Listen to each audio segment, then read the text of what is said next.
Here we are. It's Tuesday, August 23rd, and it's gonna be the first day of shooting. My first time going to an official green screen studio for the first time. Did I say first time the first time?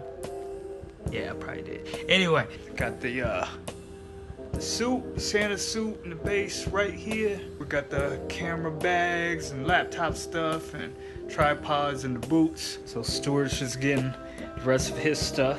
Things are moving. Got Stu in here getting the lighting set up. What up, Stu? Hey.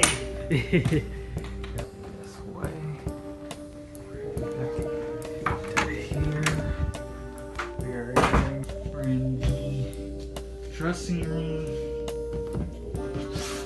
Needing to start getting ready to put on the gear. Vest and bow tie. Yeah. Ugh. Oh my goodness.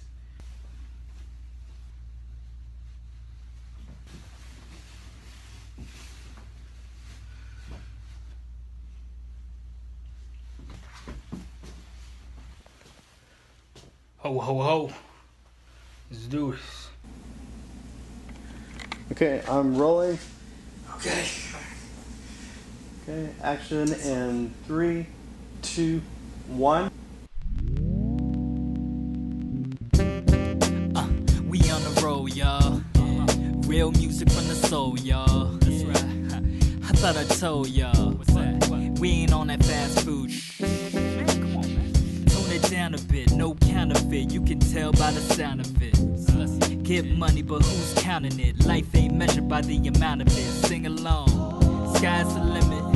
And if I ever come across a ceiling, tell it to bring it on. Bring it on, bring it on, bring it on. Ha.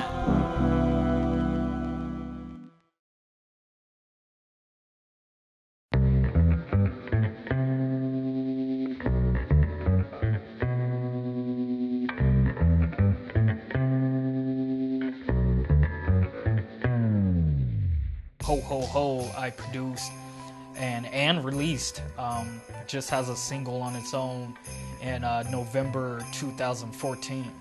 It wasn't until 2016 that any of this stuff started coming to life visually. The way the film came together was kind of different because all of the music, all of the audio, even the dialogue, everything that you hear was done years before this whole vision and idea for the film came together. Solomon's been talking about doing this video for months now, for some time. There's been a lot of thought going into it. There's been a lot of preparation and just really getting everything ready. I felt that Ho Ho Ho really offered a lot of possibilities when talking about a music video. The surrealistic nature of the song and what Solomon wanted, it provided us with a lot of different opportunities to do a lot of different techniques and styles. I knew that I wanted to work on Ho Ho Ho, but I didn't really know exactly where I wanted to go with it visually just yet. One late night, I was just browsing around looking at old music videos, you know, from back in the day that I used to love and watch. Something compelled me to watch the Humpty Dance video from Digital Underground because I love that record. It's just fun to dance to, all that stuff. So watching that video, it just hit me, like how Shock G had his whole alter ego of Humpty Hump and everything. And I'm watching it, I'm seeing him, he's got on his blazer and he's got, the hat with the glasses, he's got his nose and he's, coming about to go do a show and everything. You see the marquee in the beginning, then you see him come out the stage, everyone's just wilding out, and I'm just like, okay, let me find me like a red suit jacket, a red blazer, and that will match with the Santa hat and, just maybe a bow tie, whatever, and it just be kind of that kind of character. Going to get the Santa suit was cool. It was an adventure. He came and picked me up. We went downtown and we just walked around looking for a couple of spots, and then we ran into this cat, man, cool OG cat. mean, we were telling him what we wanted to do, what we were trying to create. He's like, well, this isn't the spot, but I'll show you a spot you can go to. And we ended up going to another spot that just was perfect for it. And, you know, going up these stairs and just to a whole new world up there. Dude had all types of, you know, he had all types of insight in what we wanted to do. You know, he kind of helped us put it all together. Everything was really detailed, intricate, like everything was really thought out. I mean, we ended up getting the jacket, the whole fit from there, to the gloves, to the bow tie. Like, he really helped us out. It was a fun experience. And I was like, okay, now I got something.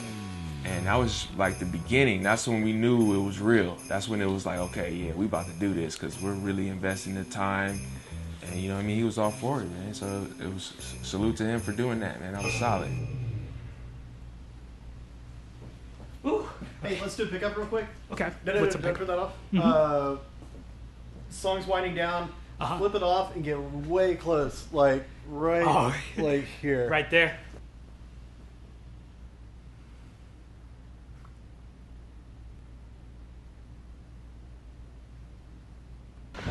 Woo! I'm standing right here in front of this fan because this suit is hot. That hat is hot. Ooh. But we just got through doing about, what, 4 takes? 3 takes. 3 takes. Just taking about 5 minutes to just cool off because the sweat is real. Before I had the suit, before we did any shooting, in fact, before me and Stu started meeting, one of the first ideas that came together was after bouncing ideas and talking with a friend of mine, K Natural. I showed him the song. It was June. In fact, it was June 1st. And then I was like, you know, this one I could maybe at least start with. And the thing is about Ho Ho Ho, it's a very slow song. You know, when you listen to Humpty Dance, you know, the tempo of it, it's got you dancing and everything. But the Ho Ho Ho is not the type of track that's, you know, a dancing type of tempo. It's really slow. At first, I was just talking about, like, staggering to the bass line, you know, the do, and it kind of looking kind of drunken. K Natural's like, or what if you, like, dance and move really fast to it? And then take it and then put it in slow motion. I was just like, yo. Because we were just playing the song, but we were dancing to it like double time and everything. I was like, whoa, wait. If I take the song, the actual track, and speed it up 200%, make it actual double time from it, then I can just dance, move around to the fast track. Then once I take that footage and slow it down by half, then it's going to match equally with the original cut. Then that way, the slow motion is going to be on beat the whole time. It's just like, man, I was a genius. So the first thing I did, the very next day, I took the song, I sped it up 200%, and just recorded myself dancing around to this fast track. And then went and started messing around on my computer, slowed it down, and just kind of made this whole rough draft video of what it would look like with the movement.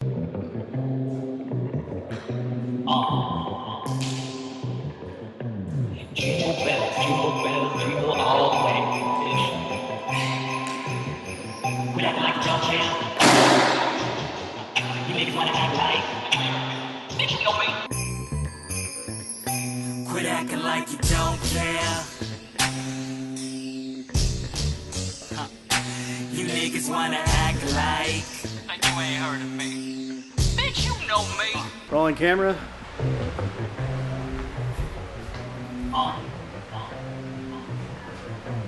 Jingle bells, jingle all the way.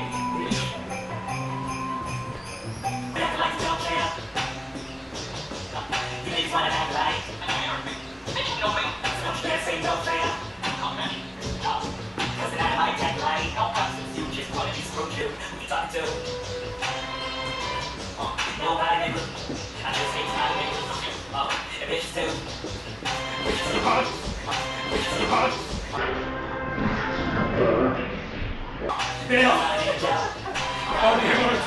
Whew, those double time takes. It's hot as hell. I'm gonna have to dry clean this suit. It's all, folks. Got like 12 takes in. We good.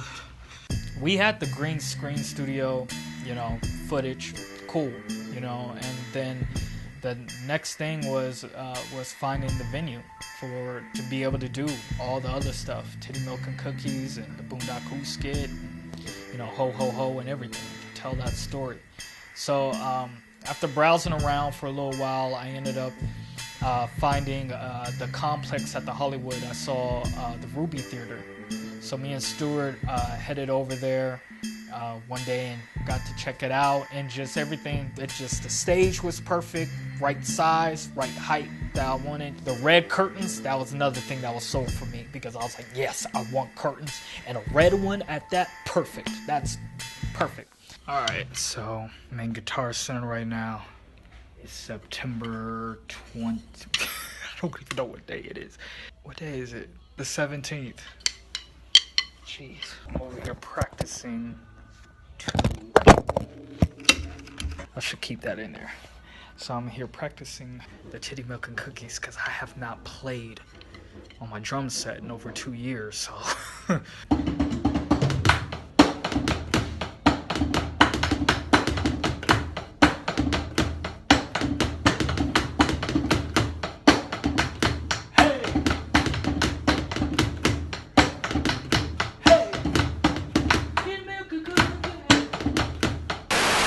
sometimes it's very,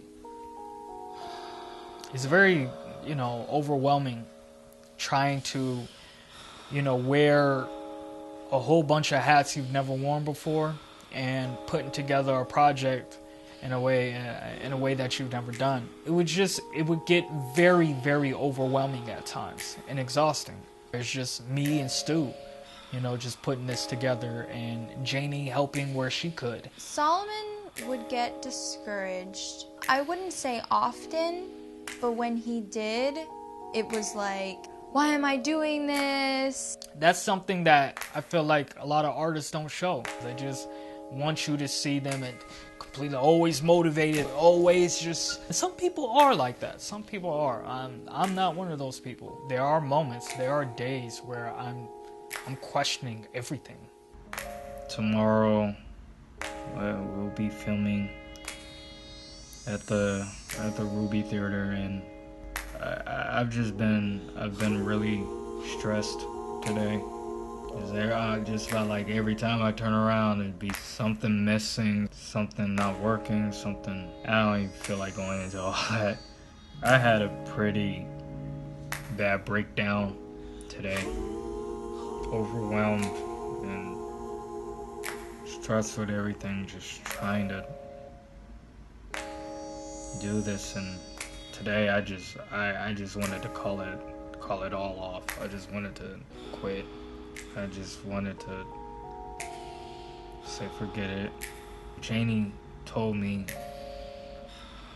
yesterday and today just how I've been doing such a good job, and Stuart just left from here, and he was just saying, just really look at how much I've accomplished in such a short time, and that tomorrow is going to be fun. I believe it will. Doing all that I'm doing just to set this up is just... I'm just really tired. I'm really tired. It's hard once you start a journey and things go wrong, you want to quit. This is something really comedic and really funny and hilarious, and as fun as it was just to clown around and have fun and make the video and everything, it wasn't all fun and games putting it together. That's the whole beauty, I guess, of a journey is just moving forward and finding that you can prevail, over all the obstacles. I'd work through it, and then get back up, and keep going. You can just like, pivot around the microphone. So you're not... Like this? Yeah. So you're still talking into the microphone. Yeah. But from the side. Gotcha. Okay, perfect. Okay, cool. The challenging thing that we knew that we were going to have to work with was, like I said, all of the music, including the dialogue, everything was recorded years ago. It was audio. So what that meant was to do Titty Milk and Cookies and the Boon Documented skit, which are the two scenes that have, recorded dialogue in there, is we have to lip sync it. My pay gon' get deducted on the drums. That's right, just 'cause. Lip syncing songs, that's not hard. Take them to this. Hey. Ha. Put a cookie in there. Hey. Titty milk cookies. What the hell? Because you're going to a beat, to a rhythm and timing, and it's just fine. But when you're just talking, just regular talking like this, and trying to lip sync a whole recording like this, that gets pretty difficult. On the bass. Yeah, give it up, give it up for bass player tonight. That's right. So our first number is called Titty Milk and Cookies. So let's get this groovy now. You ready? It's okay.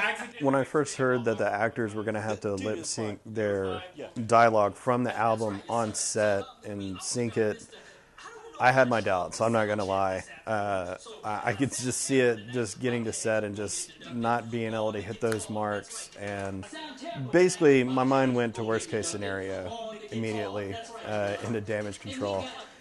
But I was pleasantly surprised. The actors nailed it. They were phenomenal. They came to set. They were totally prepared. After one or two takes, they were hitting the marks perfectly.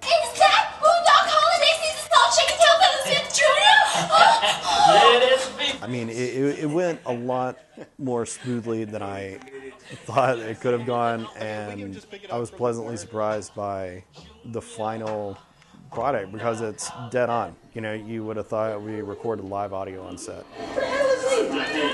Where'd it come from? I just say I play drums. The part where I looked to the bass player, I'm like, wait a minute, who the hell is he? And it's just some random guy that ain't saying nothing, and everyone's like, I don't know who he is. I didn't even know really what I was gonna do with that. One night, I just, all of a sudden, it just, bingo, I thought about it. I should have Ernie as that random guy. Ernie is from my acting class. We've been in Gary Imhoff's professional acting workshop together for a while, so he approached me in class and asked me if I'd be interested in doing this. I think he had played Titty Milk and Cookies as a project in class and then asked me after that. I wanted it to be so random, and Ernie was just perfect, like older dude that is just gonna be there out of nowhere. When I first heard Titty Milk and Cookies, I didn't hear the titty part clearly. I don't know exactly what I heard. Hey, cookie. I don't know. I really can't tell you what I thought that first word was, but after we heard it in class and somebody else said, Titty Milk and Cookies, that's hysterical. Then I went, oh man, that's hysterical. Hey, Ernie, take a step to your left. Take them titties.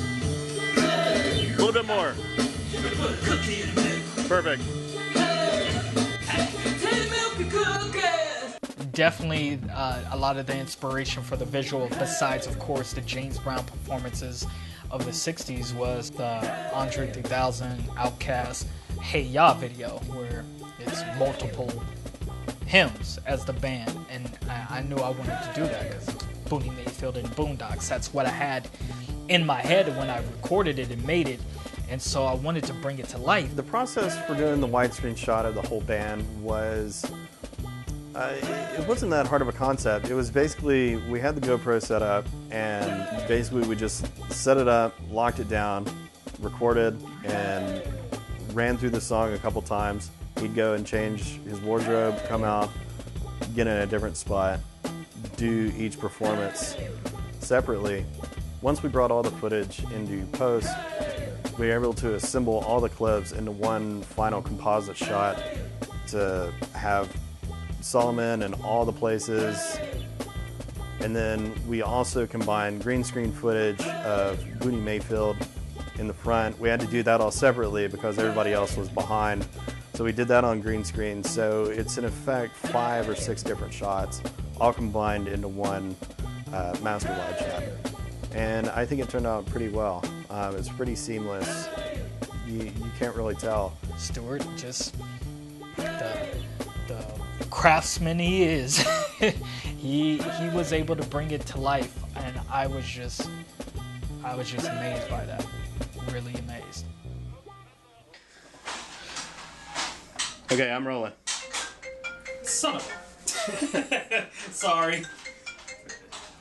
Once I had the music and the whole idea of how the Fairy Godfather scene was going to be, I was telling Janie about it, and Janie was like, you know, what would be really cool is if you make it look like one of the old 1920s or whatever silent films. I knew this film was going to have a bunch of different styles and looks and feels, and I know the beginning of the film was going to be black and white. I just thought, what about a black and white silent film, you know, with the whole like banter with Boonie Mayfield and the Fairy Godfather. I just thought it would be funny if it was silent film. The jittery kind of looking stuff, and then of course in silent films where they have the title come up and, you know, with words and saying something. And when she said that, I was like, yo, that is genius. That's brilliant. So we're like, okay, we're going to go with that. It came out, I think, even better than I had imagined it. Point. Oh, sorry, do that again. It's okay. Time. Ernie basically was going to leave the whole bag with the Santa hat in it and a card and some titty milk and cookies and some stuff and disappear. The card was easy. That was ho ho ho mofo, open this, with an arrow pointing to the bag. The titty milk, that was just a bottle of milk and had to have 100% pure. Had to have it. I don't know, maybe it was Andy Warhol was the inspiration for good with his Campbell's tomato soup screen prints. I don't know. After the fact now, I wish I'd known ahead of time, then I could have had Mama's Own 100% pure titty milk and cookies. Too late for that. I guess we could do an insert shot for that. And do it one more time with that big cheesy grin and hold it for like a good second. And keep the grin on while you're slowly closing the door. Okay. Solomon Vaughn, you're on stage in 2 minutes. All right, so it is September 25th, and we are gearing up to head to the theater to do the audience scenes, and we're gonna be celebrating Miss Janie's birthday, which was yesterday. Look at that, got the gift boxes all right here, the rented from the Almost Christmas shop, these little candy cane things. Got the checklist right here. Just want to make sure that we do not forget anything. I'm still nervous as hell because I don't completely know everything we're gonna do, but you know, I got my partner in crime and she has a lot of ideas and gonna be helping, and you know, and Stu's gonna be there. We're all gonna just be filming this and getting it together. So yeah, that's where it's at. Doing the whole titty milk and cookies scene, it was already just us filming that without the audience there. So when we had the audience day, we just played the track while they just sat around and stuff and looked bored, and then we'd cue them when to clap. And the inspiration behind the scene in Coming to America, Eddie Murphy plays as Randy Watson with his band Sexual Chocolate, that the whole crowd and audience thinks is horrible. And ain't nobody excited, they just barely clap like, Mr. Randy Watson. I wanted to do something like that. I think the inspiration behind the crazy fan character was just that I like any excuse to be silly and crazy. I think those are some of my favorite characters to play. But I also wanted to go off of the crazy girl in the beginning. So I'm like, okay, what would that girl do sitting in the audience watching him perform? Okay, here we go, guys. So this is the fast one. Yes, we're gonna. Let's go. And now. You niggas wanna act like no me, this ain't no fair. Cause tonight I might act like no since you just wanna be scrupulous. It's Santa ho. It's motherfucking Santa ho. Rest from me, bitch, Santa ho. Santa ho. Santa ho. Santa ho. Santa ho. Get everybody sit there. What did you say? Oh, Vic, get the cookies back there. Oh. I know where Texas is, my lord. You think I don't know? I knew I had this vision when I say take them titties and put a cookie in the middle. I wanted somebody to have some cleavage and cover it up. I just saw that in my head, and so Janie talked to Veronica about it. First of all, I love Veronica. She's so cool, so funny, and she's a great actress, great singer. When we were at the shoot, first of all, she didn't come in, knowing that she was going to do this. Solomon and I just cooked up this idea. We got there, everybody's there, and I was like, oh, Veronica, so we're wondering if you'll want to do this. And so I told her, she'll have to cover up, and in the crazy part she's gonna pull a cookie out of her boob and be all about it and stuff, and she was such a great sport about it. It's one of those weird things, you don't just walk up to somebody and be like, would you be willing to put a cookie down your shirt and pull it out for the camera and be seductive and eat a cookie? She's awesome, and she was so good, so perfect. Alright, I'm gonna go when you are. Okay. Go. Alright. How are y'all though, dude? Fine. Y'all need a little more time? Okay, okay. Alright, guys. Ready? Jingle bells, jingle all the way, bitch. Quit acting like you do it, yeah. You niggas wanna act like bitch, no me, this ain't no fair. Cause tonight I might act like you just wanna be scrupulous. Who you talking to? Santa ho. Santa ho. Motherfucking Santa ho.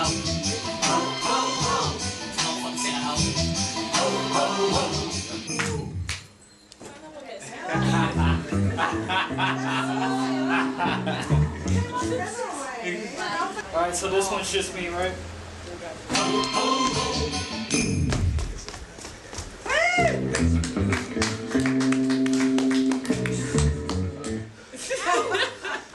No more of that, please. No more. No more. It was fun doing the different takes of just the double time scene. Definitely got a workout doing that. I was just really, really happy and satisfied with how the audience scenes turned out. Performing the audience scenes with everyone was so much fun. It's really awesome being with a group of people that are just excited and down to act and down to just be crazy and have fun, for a common goal. Everybody there really just participated and had a good time. I was already being my fangirl crazy, but I just turn, look to this side, and everybody else is jumping around, turn to this side, and Zach is getting a present and he's throwing toilet paper, and it was just a lot of fun. We had fun doing the Soul Train line. We had fun doing all the double time takes. It wasn't this high pressure, stressful situation. It's just everybody was just having fun, and I think that's what makes audience scenes successful, when people are just having fun. Had a good time for that little 4-hour slot. that were renting out the theater, so turned out great. This ain't a house. This ain't a house. This ain't a house.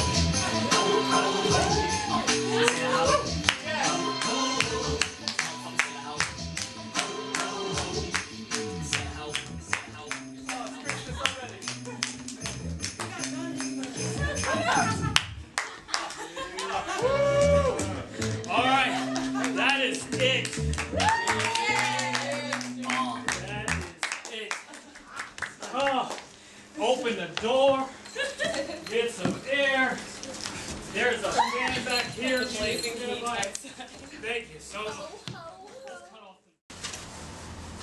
Okay, rolling on both. Okay. Okay, excuse me, just letting you know, we're supposed to headline tonight, so if y'all could get real copy. It's hard to hear you. Sorry. Well, I'm the stop. Who am I? Shit, know who I am. I am Boon Doc, holiday season, soft shit, can tell, feel the smell. Junior. We are in the lobby room, admission room, getting the Boondock Who skit part finalized.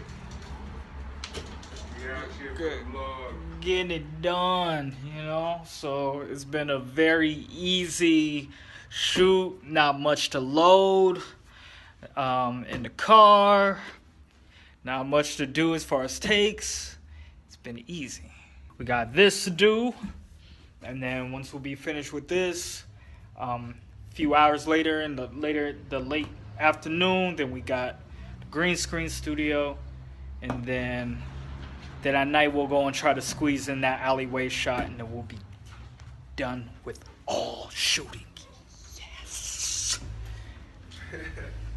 We're back where we started, in the dressing room of the green screen studio.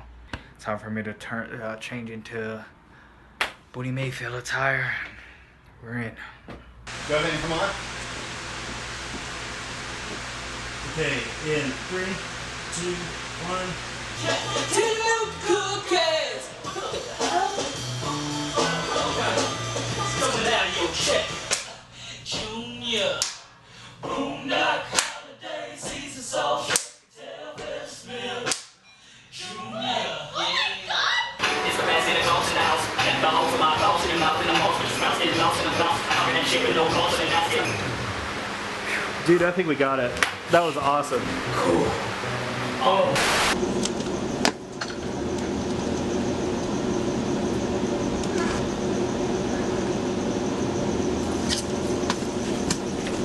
Okay, do it one more time. Okay. Okay, look down at the glasses. Up to camera. Cool. Cool. So it is November 4th. Just woke up not too long ago. In about a couple hours or so, me and Stu will be meeting up again to finish up the the rest of the film. All I gotta say right now is I'm just grateful for how far we've come. It's been quite a journey. It's just like this is all done. It's like, you know, my vision, it manifested. Seeing everything assembled in a full package, it was neat seeing it because it was almost sort of like the history of film. You know, you start out with the silent era and take it all the way up through, you know, Ho Ho Ho, which would be a modern day green screen composited music video. And it's cool to have had the opportunity to work on this project because we were able to explore all these different periods in film and yeah, bring it together in one cohesive project, which I think is very uncommon, but I think it's a total success. It was very fun. Really, I was blown away. You know, I didn't know what to expect out of it. I think it was something that, you know, we need. It's a time where, you know, a lot of people are down right now. People need to be laughing, and, you know, I think there's a lot more that's gonna come from this. You know what I mean? I feel like this is only the beginning, but like My very first initial thought was like, man, this is dope. Like, I never seen something like this. Like, they got the music and it's like this comedy. Like, we don't know what to call it. You know what I mean? It's just new.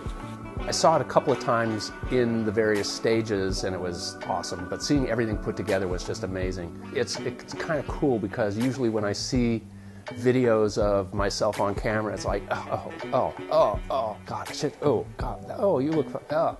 But not at all on this one. This one was just like watching it outside myself. It's like getting into the story, getting into the whole thing. It was cool.